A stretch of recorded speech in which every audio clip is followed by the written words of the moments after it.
Olá, eu sou Antônio Carlos Souza, sou psiquiatra clínico e sou psicodramatista. Anteontem, na terça-feira, estávamos numa supervisão que eu faço a cada 15 dias com profissionais da área psi, com estudantes da área psi, pessoas que estejam atendendo paciente ou ligadas a paciente, e de todas as naturezas.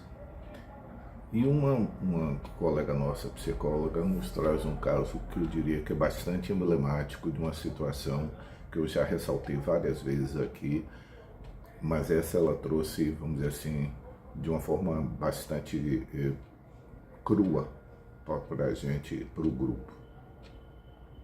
Era uma paciente que se apresenta para ela, e ela inicia dizendo que não sabe se é um transtorno de humor, mas é uma paciente deprimida. Aí eu peço para ela descrever o contato com a paciente.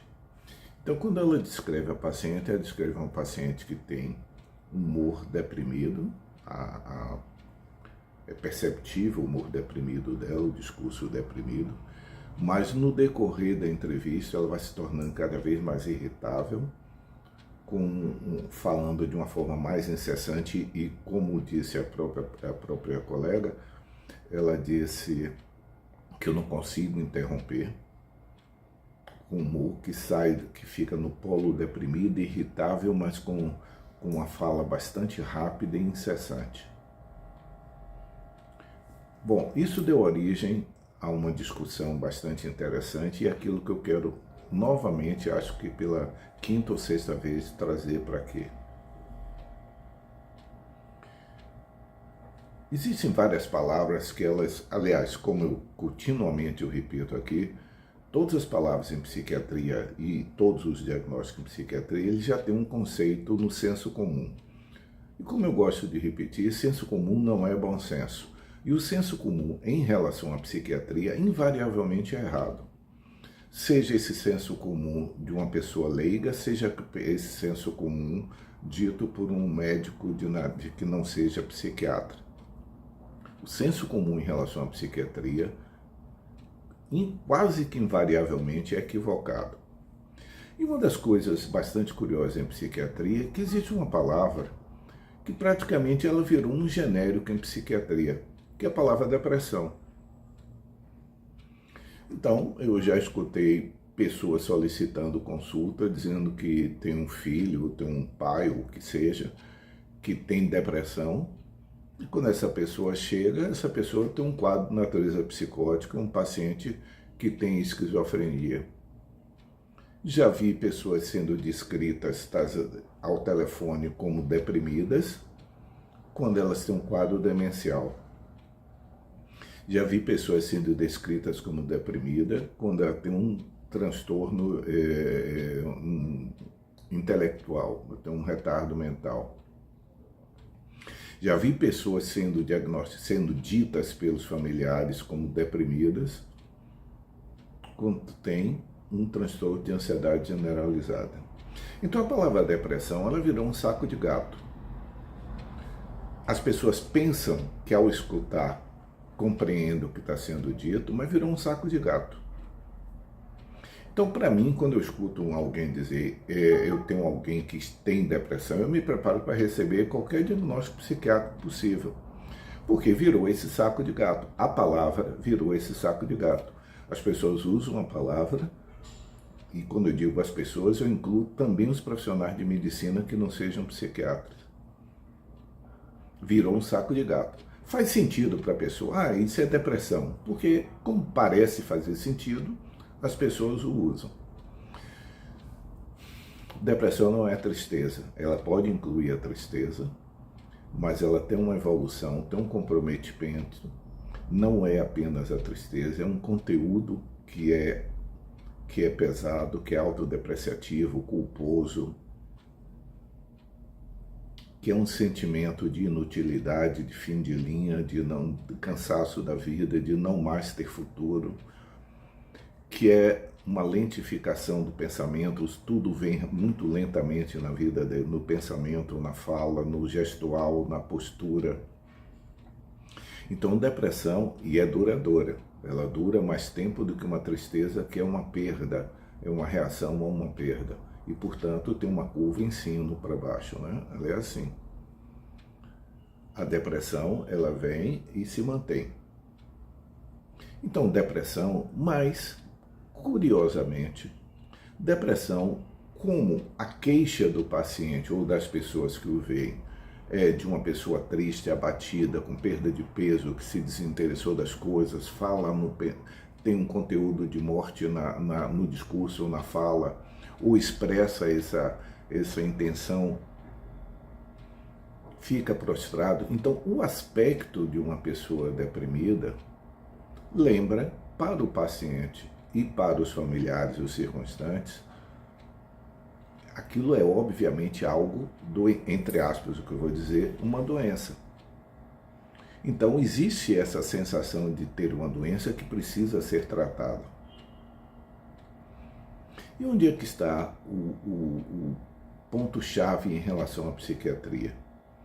É porque muitas pessoas que são diagnosticadas apenas como depressão, porque elas só referem esses episódios na vida dela, os familiares só reconhecem esses episódios, essas pessoas têm um quadro psiquiátrico que talvez seja o quadro sempre mais difícil de diagnosticar por conta dessa falta de informação, e mesmo quando nós pesquisamos, o paciente ou o familiar às vezes tem dificuldade de identificar.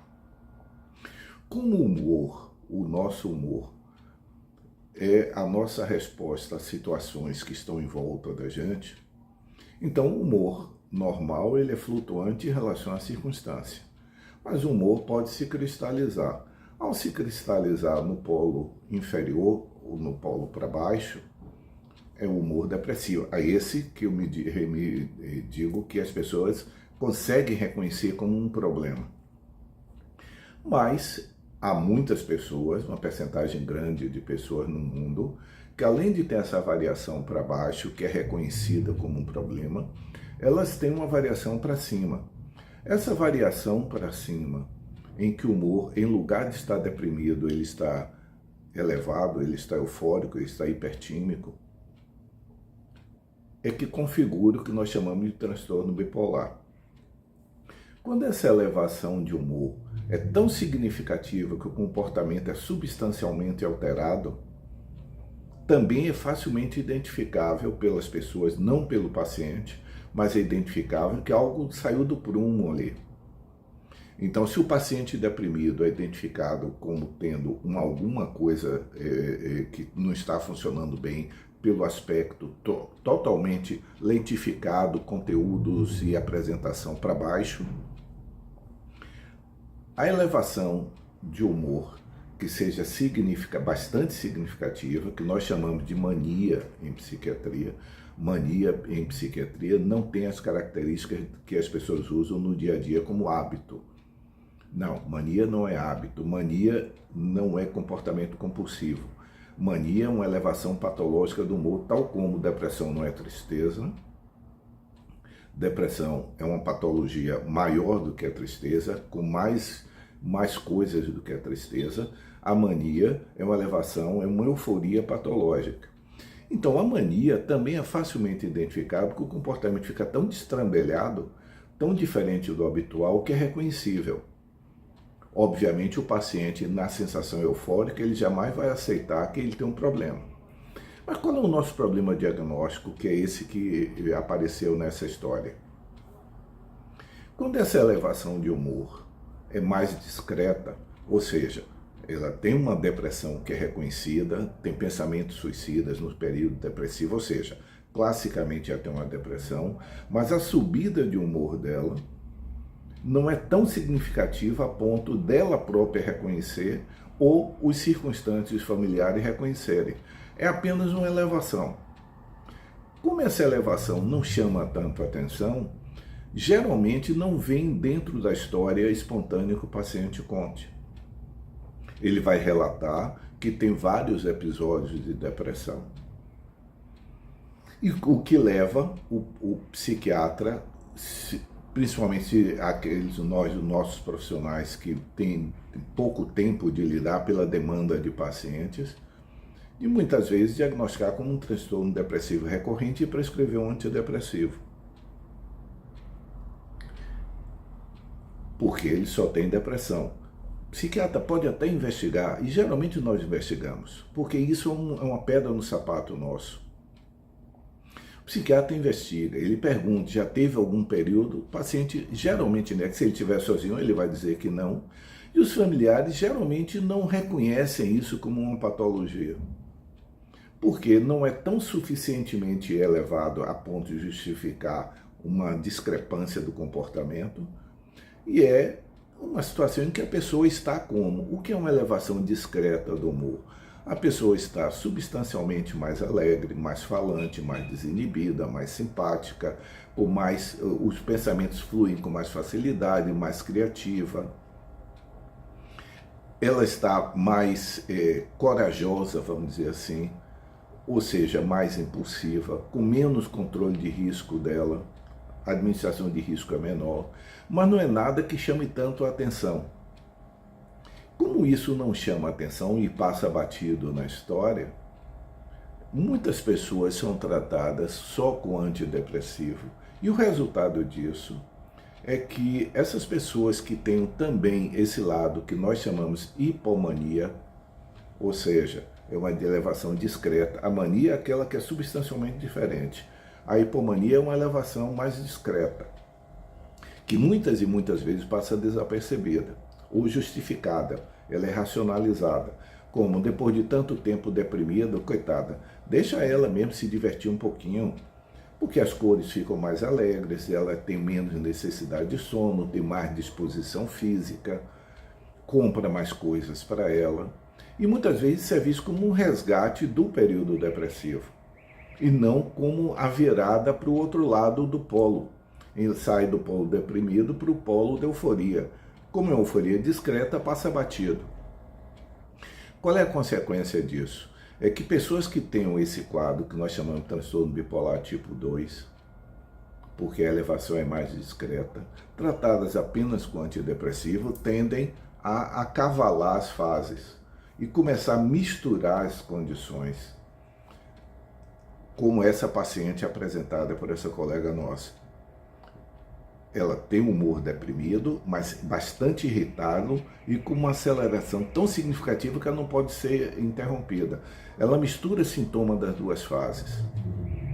Então, lembrar para vocês, o transtorno bipolar inclui também um polo que não é tão exuberante como a mania. A mania é bastante exuberante.